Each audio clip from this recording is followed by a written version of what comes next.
એક જ સરખી ફરસી પૂરી કે ચાર પડવાળી પૂરી ખાઈને પણ તમે કંટાળી ગયા હોય તો આ છે તેનો નવો ઓપ્શન। આ પૂરી આપણે નાના બાળકોથી લઈ અને મોટા સુધી બધા ચાવી શકે તેવી અંદરથી પોચી અને ઉપરથી ક્રિસ્પી એવી બનાવીશું। તો રેસીપીને પૂરી જોઈ એક લાઈક જરૂરથી આપજો। અને હા, આમાં આપણે એક નવું ઇન્ગ્રેડિયન્ટ એડ કરેલું છે જેના લીધે બધા લોકોને ખૂબ જ ભાવશે। તો ચલો શરૂ કરીએ। તો વજનથી જોઈએ તો અહીંયા મેં 250 ગ્રામ જેટલો મેંદાનો લોટ લીધેલો છે। અહીંયા તમે અડધો ઘઉંનો લોટ અને અડધો મેંદો એવી રીતના ઉપયોગમાં લઈ શકો છો। મેંદાના લોટને અથવા તો ચણાના લોટનો ઉપયોગ કરતી વખતે પહેલાં ચાળીને જ લેવાનો। હવે અહીંયા 1 ચમચી જેટલું શેકેલા જીરા પાવડર, 1 ચમચી જેટલો મરીનો પાવડર, 1 ચમચી જેટલું સિક્રેટ ઇન્ગ્રેડિયન્ટ યસ અને એ છે કસૂરી મેથી, જે મેથીની સુકવણી હોય તે લીધેલી છે। અને ત્યારબાદ અડધી ચમચી જેટલું મીઠું લેશું। આ પૂરીને અંદરથી એકદમ સોફ્ટ બનાવવા માટે મોણનું ખૂબ જ મહત્ત્વ છે। હેતુ ગરમ કરી અને 2 મોટા ચમચા જેટલું મોણ લઈશું। તમે આંગળી વડે ટચ કરી શકો તેવું હુંફાળું એવું તેલ લેવાનું છે। તો હવે તમે જુઓ છો આપણું તેલ પણ સરસ રીતના ઉમેરાઈ ગયું છે। તો હાથ વડે આ બધી વસ્તુને સારી રીતે પહેલાં મિક્સ કરી દઈશું। અહીંયા આપણે મોણ મુઠ્ઠી પડતું લેવાનું છે। આવી રીતના લોટને હાથમાં વાળો તો સરસ બંધાઈ જાય છે। હવે થોડું પાણી ઉમેરી એકદમ સરસ સોફ્ટ એવો લોટ બાંધી લેશું। લોટ આપણે રેગ્યુલર જે થેપલાનો લોટ હોય પરોઠાનો ને તે રીતના જ રાખીશું। વધારે પડતો કડક લોટ બિલકુલ નથી રાખવાનો। તો એકદમ સરસ રીતના લોટ બંધાઈ જાય ત્યારબાદ અડધી ચમચી જેટલું તેલ ઉમેરી ફરીથી તેને કુણપ આવે ત્યાં સુધી આવી રીતે હાથથી મસળી લેશું। તો એકદમ સોફ્ટ હોય તેવો જ લોટ રાખવાનો છે અને આ લોટ રેગ્યુલર લોટ કરતાં મેં થોડો એવો પોચો રાખેલો છે। હવે ઢાંકણ ઢાંકીને તેને 15 મિનિટ રાખી દઈશું। હવે આપણે અહીંયા પડવાળી પૂરી નથી બનાવતા, પણ આ પૂરીને 4 ભાગમાં કઈ રીતના ફોલ્ડ કરવી એના માટે અંદર લગાડી શકાય તેવું એક બેટર બનાવીશું। હવે તે બેટર બનાવવા માટે મોટી 2 ચમચી જેટલો મેંદાનો લોટ અને સામે એટલું જ રેગ્યુલર ઘી ઉમેરીશું અને સરસ રીતના આ સ્લરી બનાવી લઈશું। તમે જુઓ છો આ સ્લરી કેટલી ઘાટી રાખીશું। આ સ્લરીને આપણે પૂરી બનાવાઈ જાય ત્યારે અંદર લગાડવાની છે જેથી કરીને પડ છૂટા રહે।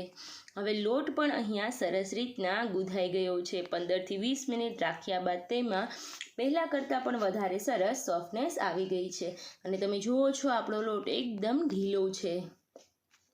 હવે લોટમાંથી નાના ગોળા વાળી લેશું જેથી કરીને આપણી પૂરી એકદમ સરસ બને। આ ગોળું જે આપણું રોટલીનું ગોળું હોય તેના કરતાં થોડું નાનું રાખીશું અને હાથ વડે જ આવો ગોળાનો શેપ આપી દઈશું। હવે આ બધા ગોળા તૈયાર થઈ જાય ત્યારબાદ થોડો કરીને લોટ છાંટી પહેલાં તો રેગ્યુલર જે પૂરી હોય તેવી જ પૂરી વણી લેવાની છે। એકદમ સોફ્ટ લોટ હોવાથી ફક્ત 1 થી 2 વેલણ અડાડશો તો જ આપણી પૂરી બનીને તૈયાર થઈ જશે। હવે પૂરી વણાઈ જાય ત્યારબાદ જ મેંદા અને ઘીની સ્લરી છે તેને લગાડી પૂરીને વાળી દેવાની અને ફરીથી તેને આવી રીતના જે સમોસું હોય તે શેપમાં ફરીથી વાળી દઈશું। તો હવે તમે જુઓ છો આવી રીતના તેને 2 વેલણથી ફરી વળી લેવાનું।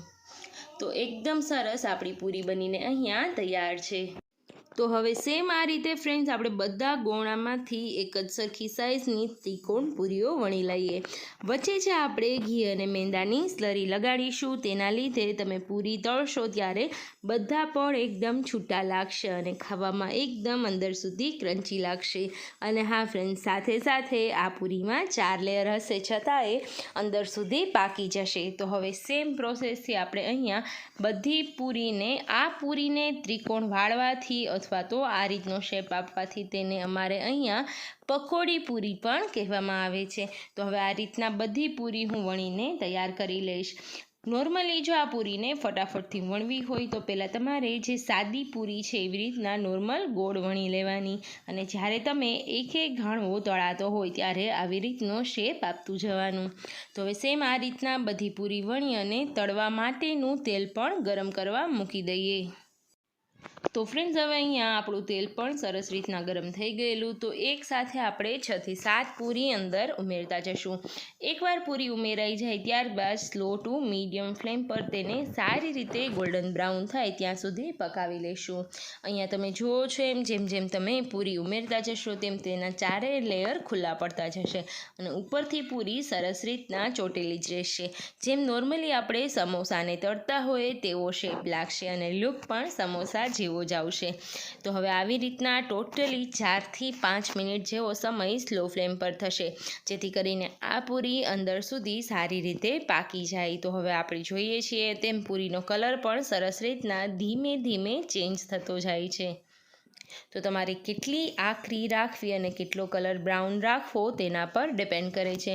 હું તમને તેનો પરફેક્ટ કલર બતાવું છું. તો હવે આપણી પૂરી સરસ રીતના બદામી થઈ ગઈ છે, તો તેને કાઢી લઈએ.